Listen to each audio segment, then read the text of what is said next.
सुबह के लगभग 7:30 हो चुके थे। आसपास कस्बे के लोग अपनी दुकानें खोल रहे थे। कहीं चाय बन रही थी तो कहीं बच्चे स्कूल की तैयारी कर रहे थे। लेकिन इसी समय उत्तर प्रदेश के रामपुर जिले के शाहाबाद में एक घर के अंदर डरावनी मौत अपना काम कर चुकी थी। एक गोली चली और उसी एक गोली ने पति पत्नी दोनों की जिंदगी खत्म कर दी।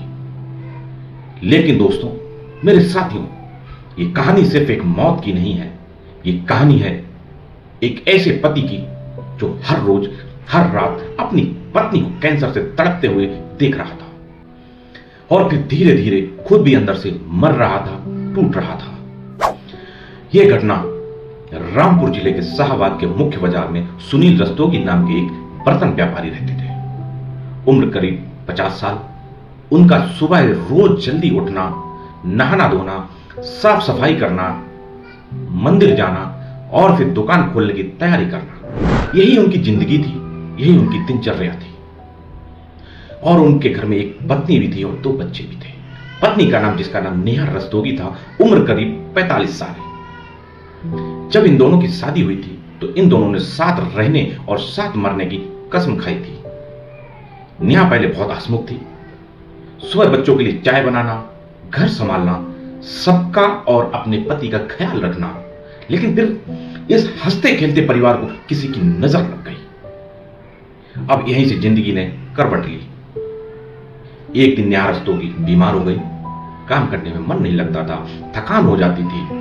जब यह बात सुनील को पता चली तो उन्होंने पत्नी को डॉक्टर को दिखाया।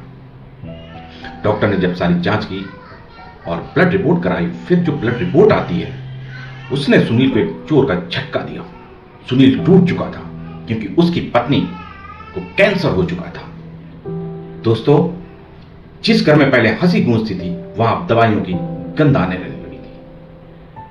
सुबह अब चाय से पहले दवाई आती थी। सुनील रस्तोगी दुकान जाते थे लेकिन उनका मन दुकान में नहीं लगता था। हर थोड़ी देर में घर पे फोन करना, दवाई खाई या नहीं खाई, तबीयत कैसी है, दर्द तो नहीं बढ़ा, ये सारी बातें वो अपनी पत्नी से पूछा करते थे। धीरे धीरे एक पति, एक व्यापारी और एक इंसान टूटने लगा था। अब सुनील का पैसा पानी की तरह बह रहा था। इलाज में ढेर सारा पैसा, अस्पताल का खर्चा, दवाइयों का खर्चा और दूसरी तरफ मानसिक तनाव। लोग कहते हैं ना, मजबूत आदमी रोते नहीं, लेकिन सच ये है सबसे ज्यादा दर्द वही लोग छुपाते हैं जो पूरे परिवार को संभाल रहे होते हैं। पुलिस को बाद में एक डायरी मिली। उस डायरी में सिर्फ शब्द नहीं थे, वो एक टूटे हुए इंसान की चीख थी जिसमें निराशा, तनाव लिखा था, आर्थिक तंगी लिखी थी और सबसे ज्यादा लिखा था तो वो है जीवन से हार। 23 मई की सुबह, समय करीब 7:30।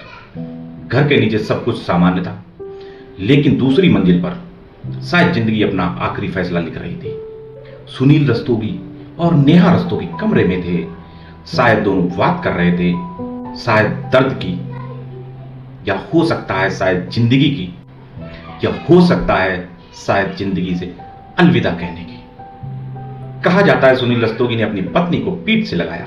कुछ सेकंड तक दोनों चुप रहे, रोते रहे, आंखों से आंसू निकलते रहे, क्योंकि कभी कभी दर्द इतना बड़ा हो जाता है कि शब्द छोटे पड़ जाते हैं। फिर अचानक से उन्होंने अपनी लाइसेंस 315 बोर राइफल उठाई और ये गोली चली।